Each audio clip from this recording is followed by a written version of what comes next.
Hello.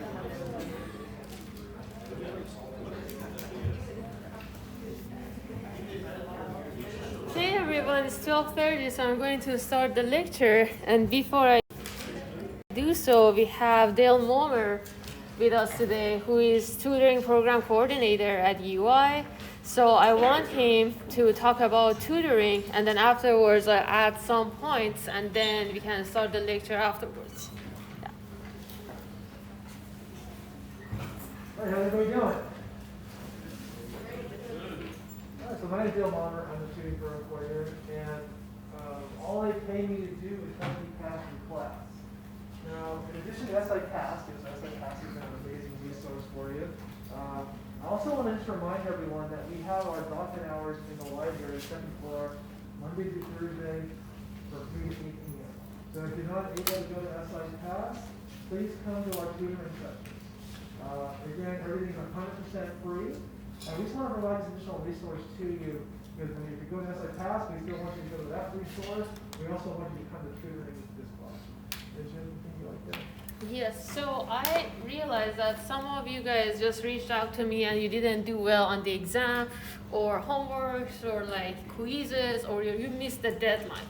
So to encourage you, increase your grades and make up for the points, and also make sure that you guys are learning the materials well, I decided to devote extra credits for going to tutoring session, and for each tutoring session that you attend, I add 5 points out of 1,000 in the course to your grade. So basically, if you scored poorly on an assignment, like you get 10 out of 20, if you go to two tutoring sessions, you can make up for it completely.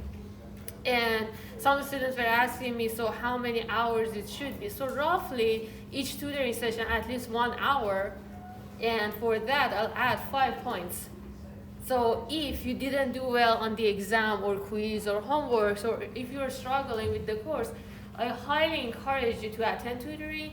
And also, if you're doing well, I also encourage you to attend. And most of the times, what happens in my class, the students who end up going to SICast or end up going to tutoring, they already are doing well. And after assigning extra credits, I had, like last semester, some students that they had like 140 out of 100. So what I'm saying is that don't feel bad or feel like if you go to tutoring or SICast, it means that you're struggling. That's the opposite. Most of the times, students who take advantage of all the opportunities provided for them, they're doing well in the class. So if you cannot go to tutoring, and then I listed the times here, and I also listed that in the course schedule and syllabus at the beginning of the semester. So if you cannot make it to any of the sessions after walking, you are welcome to walk in just, to second floor of the library, and I, also listed that in the slide. And also you're welcome to make an appointment. But sometimes the students tell me that they couldn't find a tutor at the time that they were available. If that's the case, just email me. And if you email me, I just set up something for you myself. So make sure that you receive the extra credit. With that being said, I feel like this should be enough motivation for you all that if you didn't do well in the course so far, you'll do well from now on. Okay? Any questions about tutoring? Anybody? Yes. So how would we prove that we've been there for an hour? Do we just send you an email saying that we're there, or do we talk to? Yeah, that's a really good question. So whether you make an appointment, for example, or come to our document hours, I record every time you come into the library, and then when your instructor would request information starting next week, I will provide the instructor with that information. Yeah. Because we record every time you come in and So what I'll do is that before entering the midterm grades or final grades towards the end, I asked Dale to send me the list of students who ever went to tutoring and the durations that they went. So in that way, I can easily calculate that and add that. And I do that at the end, as I said, for your midterm exam, I just add that to your points and calculate your grades. Because if I just want to do, some students said that they didn't do well on exam 1, or they miss the quiz. If I just want to do that individually to each quiz for specific students, it would be difficult for me to keep track of. I know that, you know, mentally, probably it makes you happier if you see that if your exam grade is like 60, now it's like 90, you know.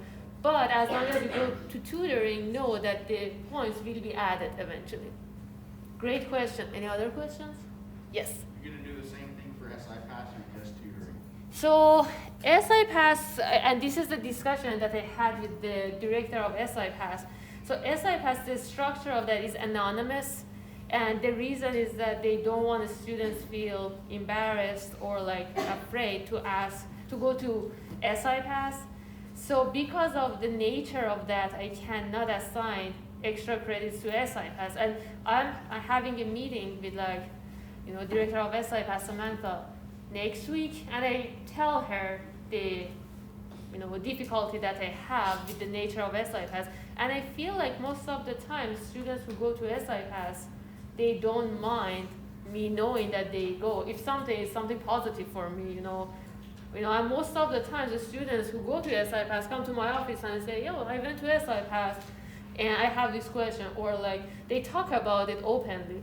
So I'm going to talk about that with Samantha, and depending on the feedback I receive, I update you that if I can assign extra credit for SI Pass. But the nature of SI Pass is being anonymous. For that matter, technically I cannot ask my SI Pass leaders to give me the list of students who go to SI Pass. Yeah, But I can add something to that as well. yeah? So I would still encourage you to go to SI Pass no matter what, because SI Pass is an amazing resource. They're doing the group-based sessions.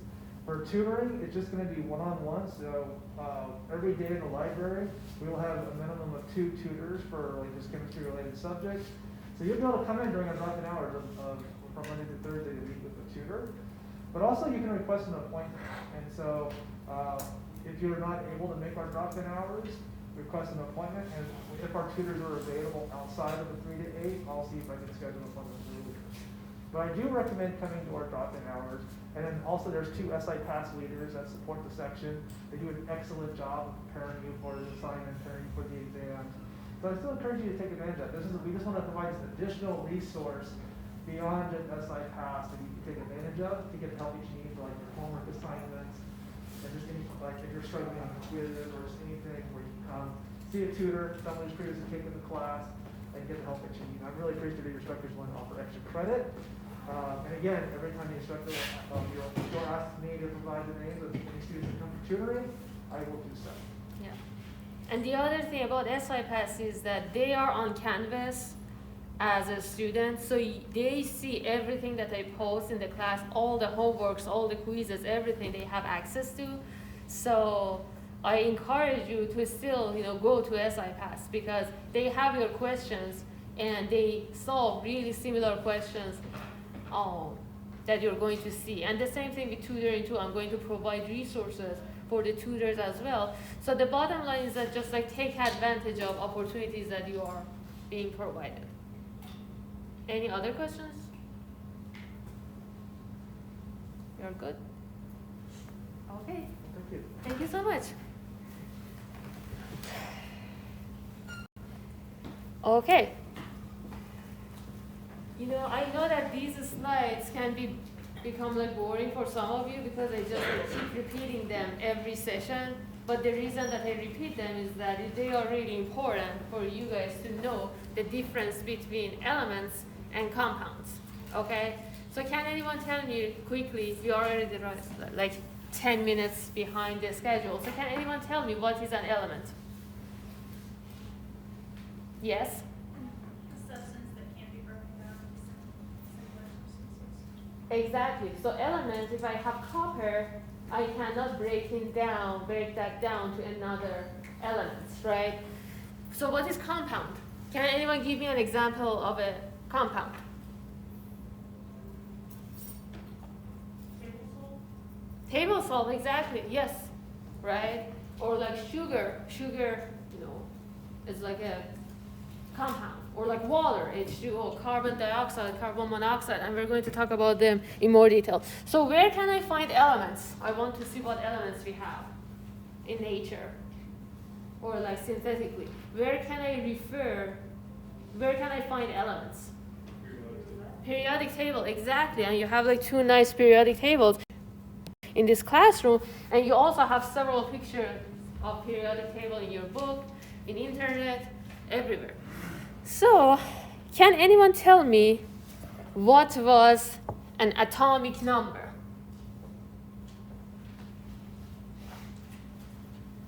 Yes? The number of protons? Exactly. So, number of protons in an atom or in an element, we call them atomic number. So here in the periodic table, the numbers above an element symbol represents atomic number. And here it's kind of like, it's like a map directory, right? So it shows you that what those numbers mean. So if I tell you, and I'm going to ask you in your homework this weekend, what is atomic number of tellurium? 52, right? This number, you read this number. What is atomic number of rhodium? Exactly. What about strontium? 38, right? And remember, atomic number is the number of protons in an atom. Okay? And chemical symbol, can anyone remember how did scientists came up with these element symbols? So why beryllium is Be? Anyone? Yes? Some of them are for English names, others are for Latin names, others are named after the scientist. Uh-huh. All abbreviations of the name, though. Exactly. So some of them are like just like English names, as your friend said, like Be, like his beryllium.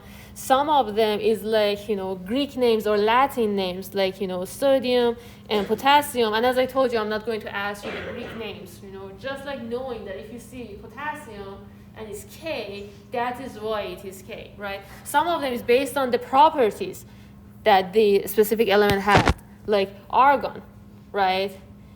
Because it was inert and it was like named after, the Latin name that meant inert, right? Based on the properties. Some of them are like based on the country, like, francium, for instance, or like the name of the scientists, right? Like Curium and Mendeleev. Where are they?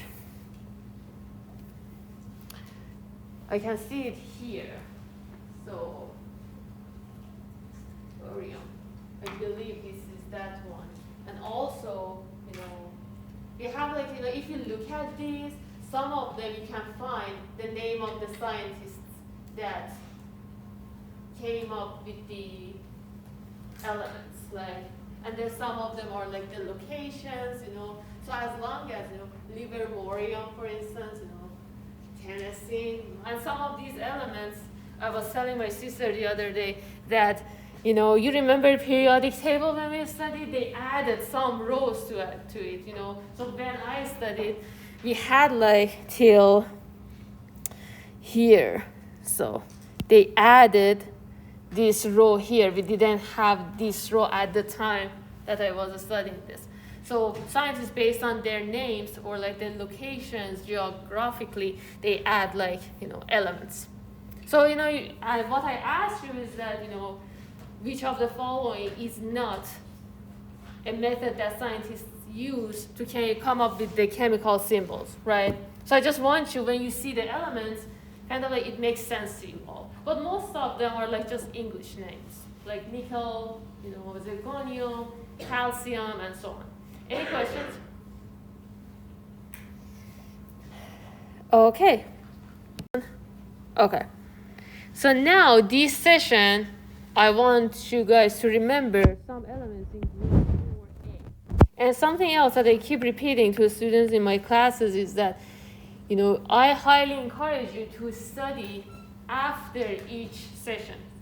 So after you come to the class, you need to study at least 1 hour, at least, outside of the homework or tutoring or SI pass or coming to the class. Otherwise, if I just tell you like the name of like 30 elements and say, okay, now repeat those, it's like difficult, right? But if I just teach you like few at a time, that's like more manageable if you listen to me. Okay, so I want you to know like group 4A, carbon, silicon, germanium. These three for today. Okay? CSIGE, carbon, silicon, germanium. Okay? Any questions? So those belong to group 4A. And if you learn the previous one, now you can distinguish which one is which. Okay, if no question here. Yeah, sometimes I tend to just like cross out everything. So here, let's work on this one. Can I erase this? Yeah. Okay. I guess I do that for the other ones too. Okay, nice. Okay. Now it's like easier for you guys to see. Okay. What is atomic number of magnesium? What is it? 12, right? So how many protons magnesium has? Right, we have 12 protons. How many electrons? Exactly. What about cobalt? Can you guys find cobalt here? Kind of like zoom to help you. Right? So how many protons cobalt has? How many electrons? Exactly, right? So are we comfortable with writing these? Does the number of electrons always match the number of protons? If you have a neutral atom, yes. So the atoms that you see in the periodic table as they are, the number of protons and electrons are the same. But if we have ions, which are charged particles, which are atoms that have lost or gained electrons, in that case the numbers won't match. Great question. Any other questions? Okay. So how we denote that is that, we'll check. So, yes, right? And if I have like an ion, and if it loses an electron, we call them cations. So cations are like positively charged particles, or basically atoms that have lost electrons, right? And in general, ions can have like positive charge and they can have negative charge. And something that is important to remember is that in normal reactions that we encounter, we have like nuclear reactions and all that we're not dealing in this class and in this chemistry course. But in general, for like ordinary reactions that we encounter, nucleus is intact. The number of protons and neutrons, doesn't change. The thing that changes is number of electrons. So when we're talking about ions, we say that we have like charged particles, right? But atoms don't lose or gain protons. And neutrons are like neutral, so they don't matter in the sense of charge. So what happens is that whether atoms lose electrons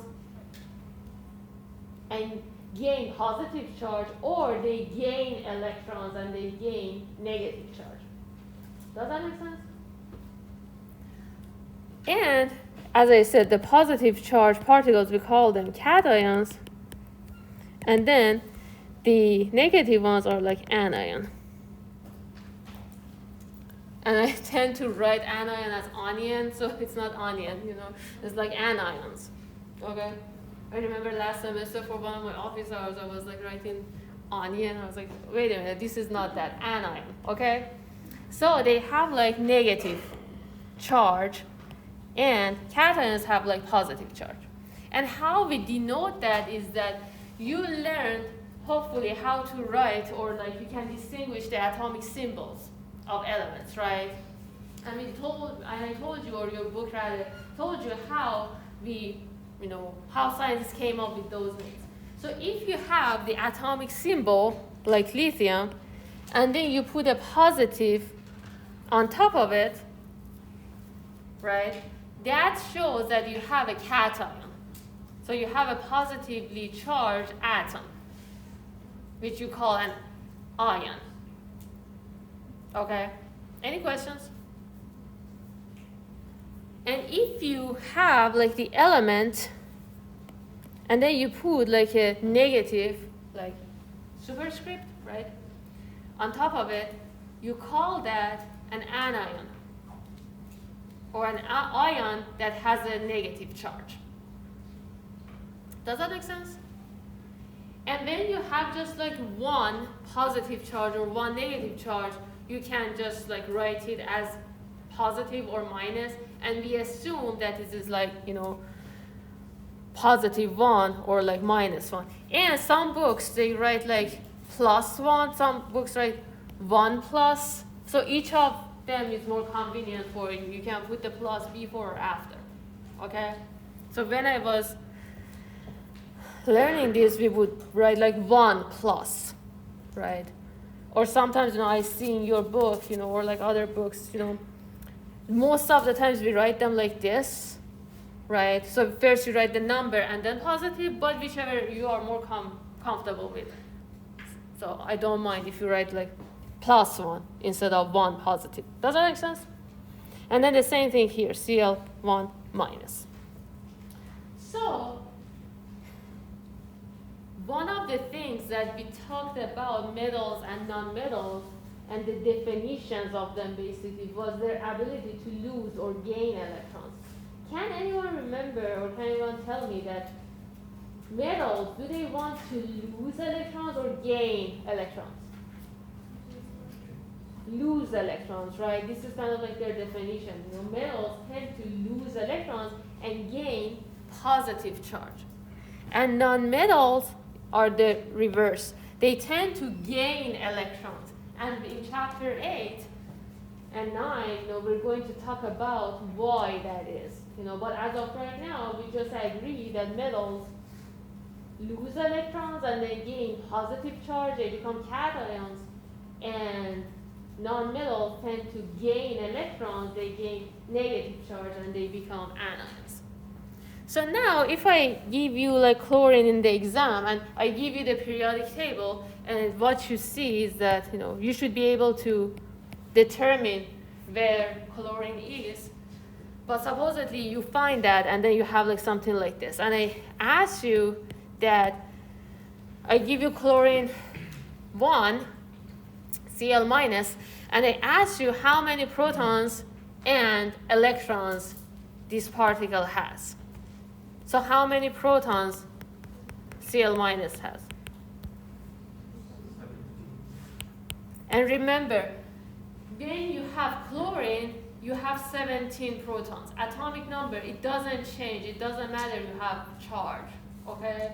That is like the number of protons, as we said, in reactions and all that, it doesn't change, okay? So what about number of electrons?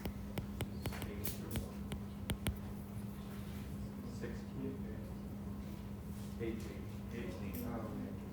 Right? So we have like in this negative means that chlorine gained 1 electron. So it had 17 electrons before when it was neutral, and now it gained 1 electron, so it would be like 18 total. Any questions? So now let's just do more challenging example. If I gave you Fe3+, and if you look at the periodic table and find iron, can anyone find iron?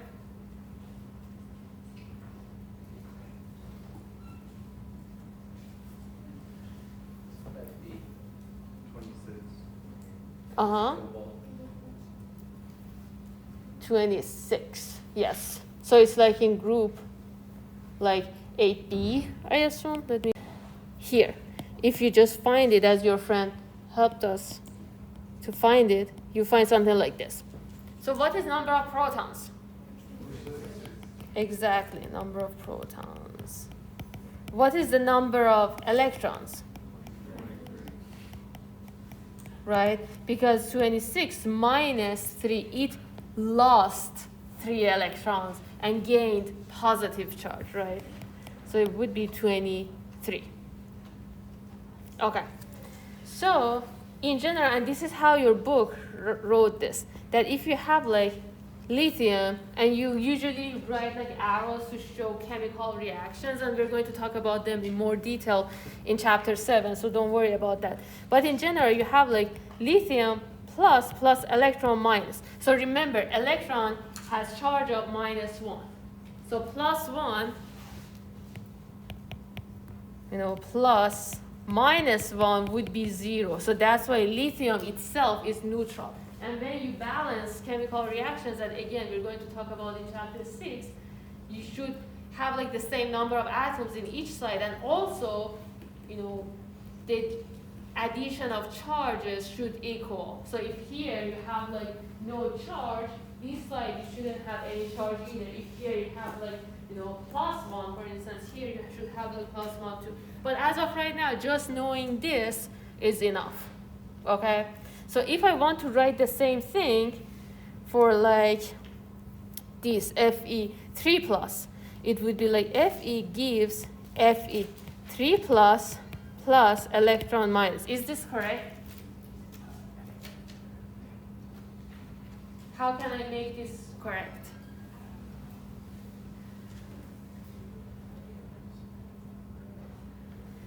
So here, the charge that I have is like +3, right? Is that correct? Here, the charge that I have is -1, right? What coefficient I should add here? So +3 plus coefficient, or like I just call this x, right? +3 plus x multiplied by -1 equals 0. Fe doesn't have any charge, right? This equation, does it make sense to everyone? No? So here, as I said, I want to have like whatever charge I have on the left side. I guess I can just like bring it more down so I can reach it. So okay. So if I have like here, Fe doesn't have any charge, right? Here, Fe has like 3+, right? And then electron has charge of -1, right? And we don't have anything else in this reaction, right? So what I have is that 0 equals +3 plus something, and this is like the coefficient, right? Or like how many, or the other way to say that, plus some electrons. Okay. So 1 electron has charge of -1, right? We just agreed. Any questions? Are we good with that? That electrons have charge of -1.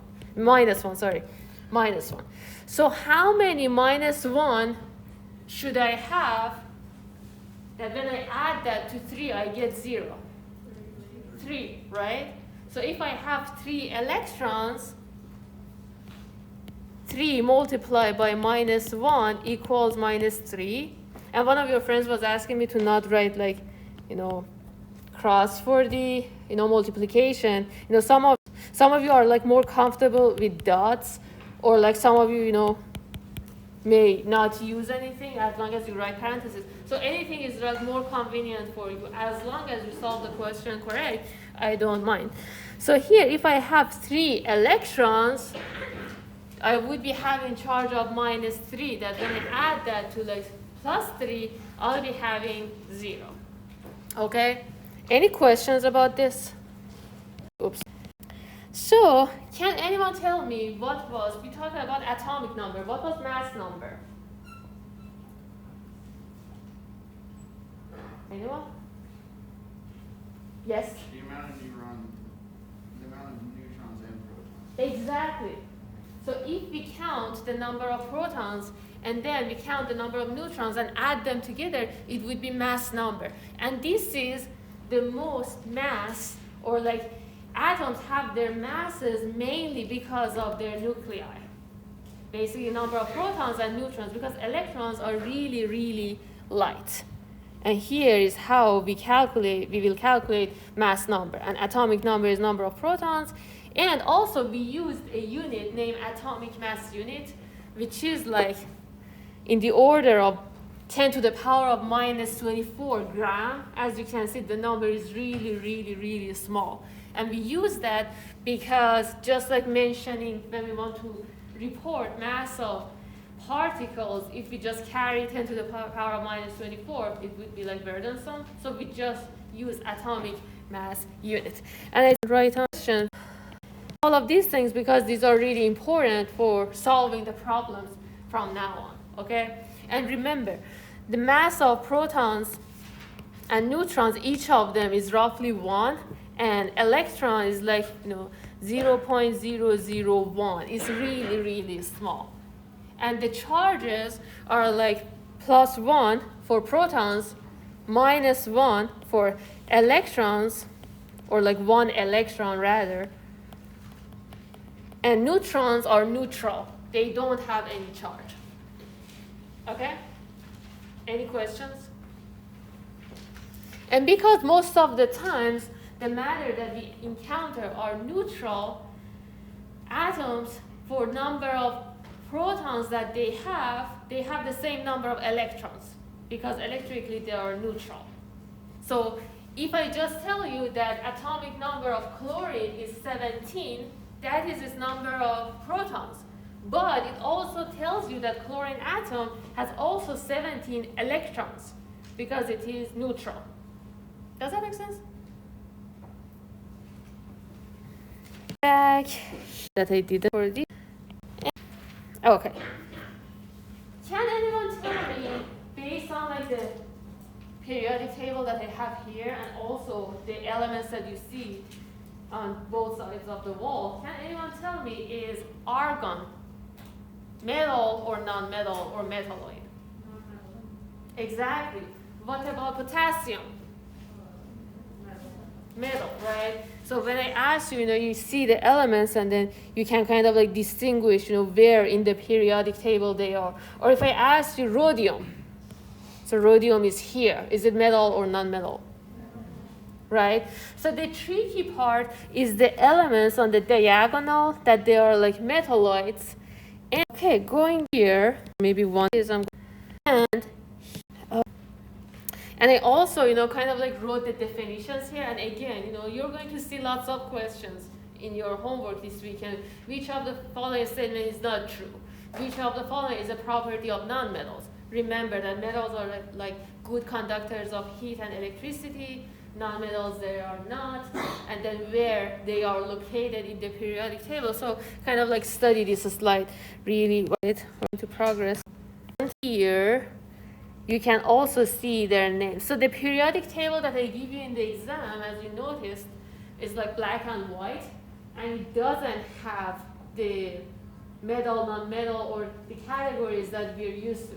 So I expect you to know kind of like which elements are metal and non-metals, especially, the ones that are not near the diagonal, right? I expect you to know well. For instance, oxygen, sulfur, fluorine, chlorine, bromine, these ones, or like, here when you have like metals, I expect you to know periodic table well enough that when I give you periodic table, or you look at the wall here, you can distinguish which is metal, which is non-metal, which is metalloid.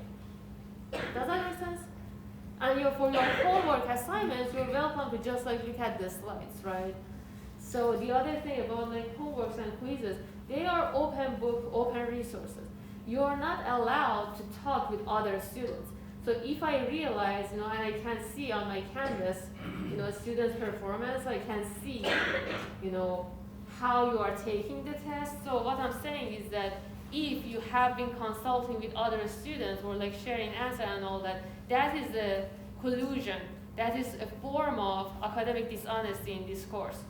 So don't do that because you received 0 on that assignment.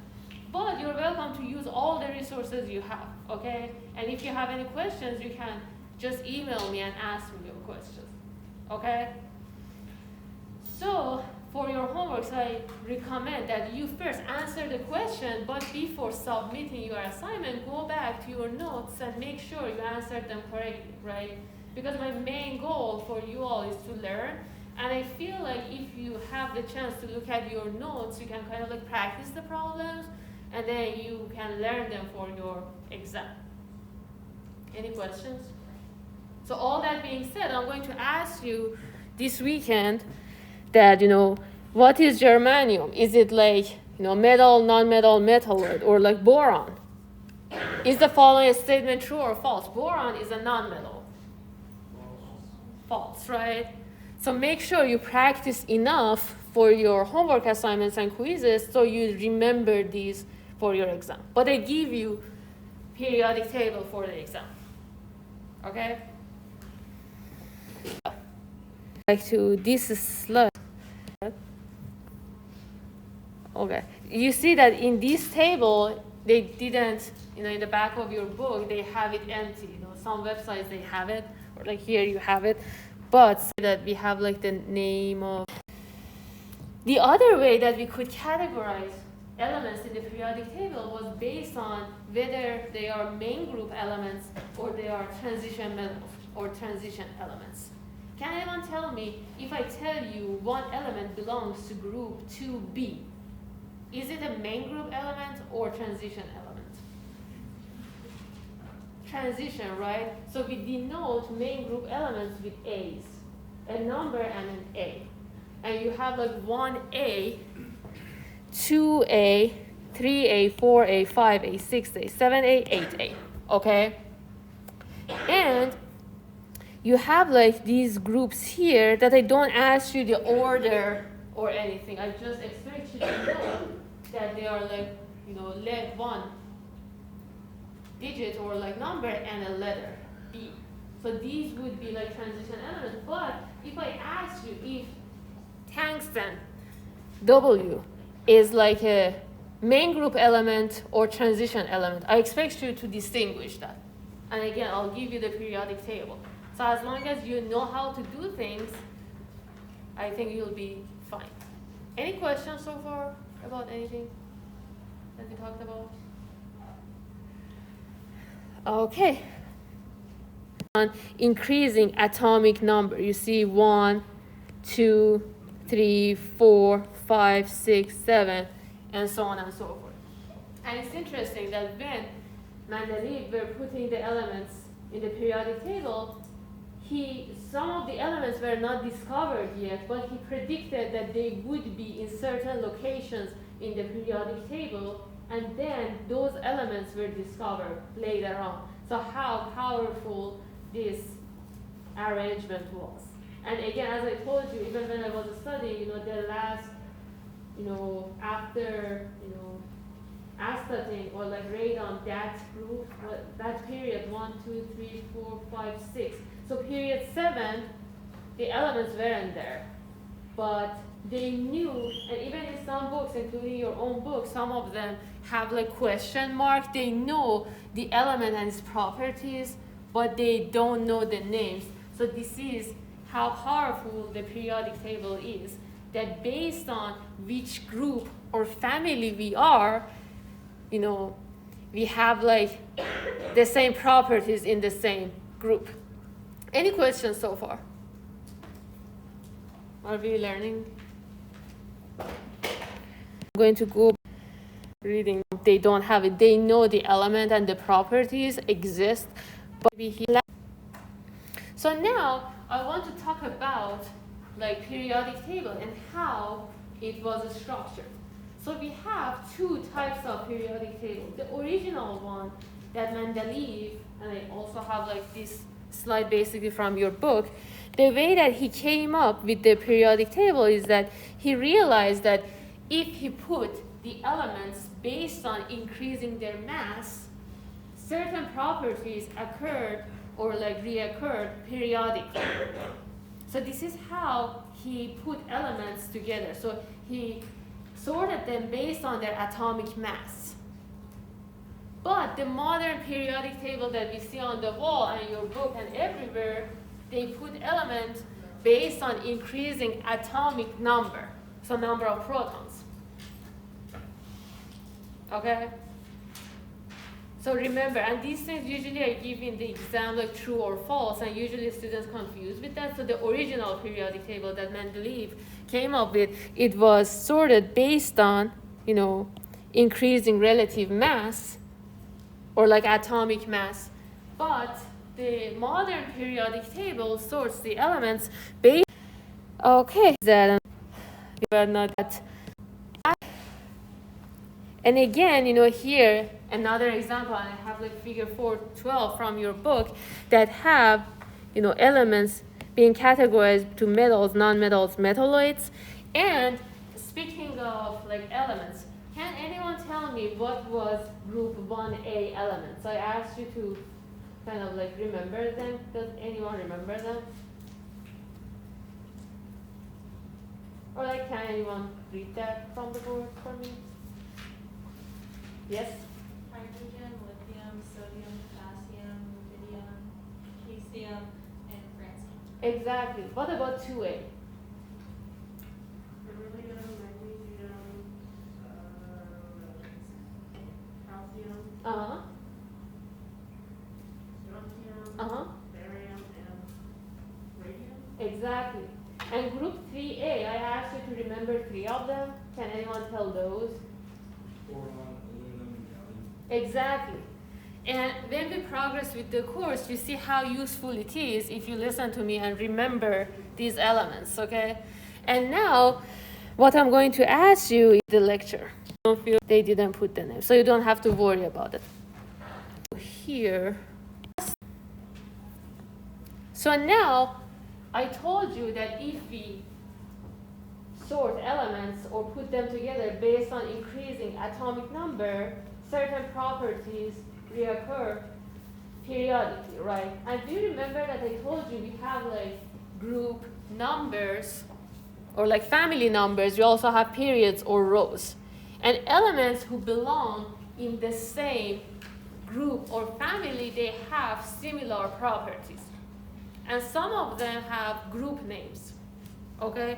And I will ask you these in the quizzes, exams, homeworks, and all that. So group 1A elements, except hydrogen, the metals, we call them alkali metals. These are lithium, sodium, potassium, rubidium, cesium, francium. Okay? Group 2A, we call them alkaline earth metals.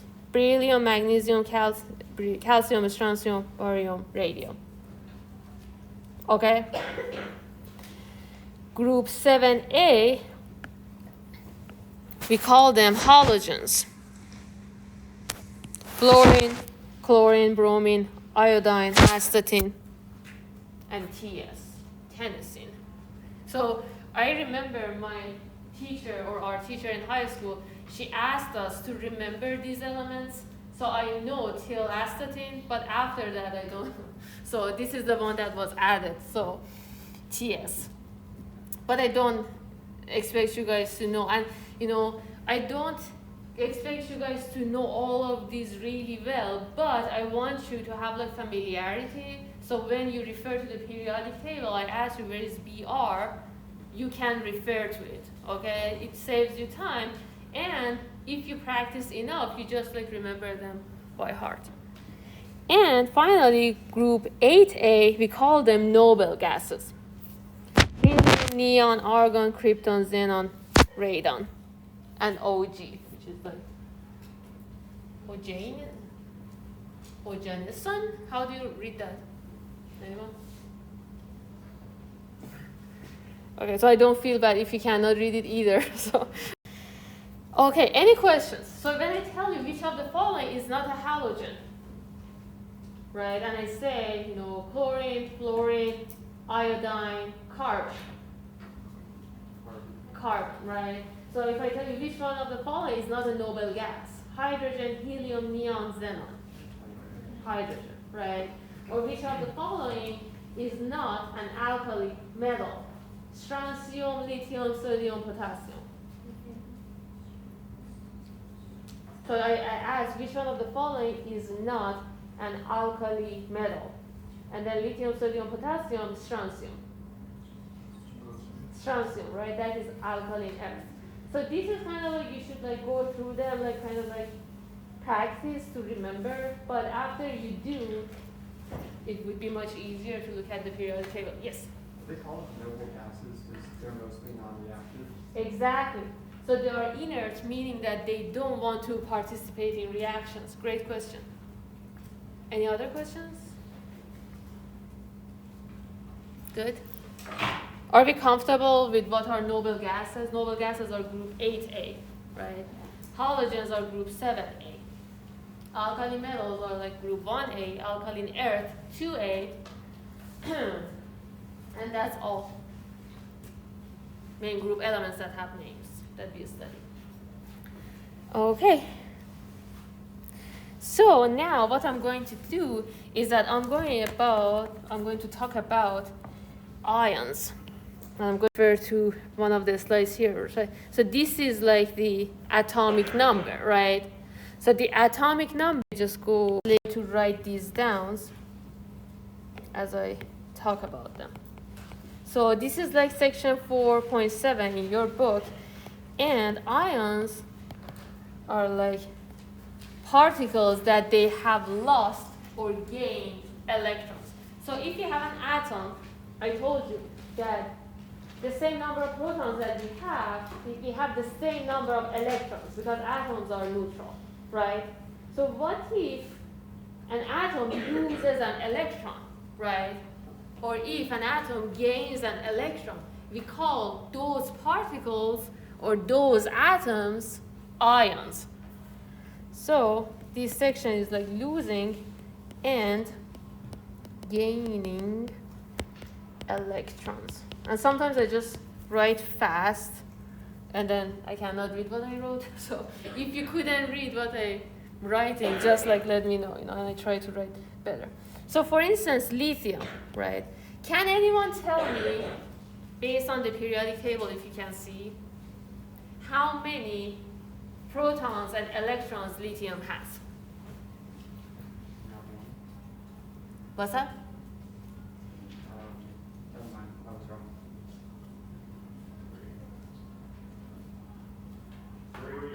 3, right? So if you can see, and I also can like remember, atomic number of lithium is 3. So lithium has 3 protons. Since lithium atom by itself is neutral, lithium has also 3 electrons, right? So let's do another example. If I ask you magnesium, or maybe let's do attendance, and if you encounter any difficulties, just let me know.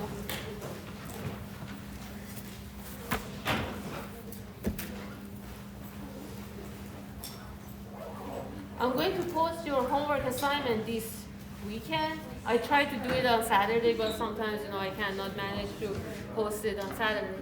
And make sure that if you cannot meet the deadline, if you're sick, or if you have an athletic event or like something happens, just communicate that with me in advance. I have some students that they just email me after the homework or like 2 hours before that something unexpected happens, and that is not acceptable because we should learn to use our time efficiently and prioritize tasks. So don't let it, don't put it to the last minute. You can just technically do the homework like 2 hours after the class after you study. So don't let that happen. Okay.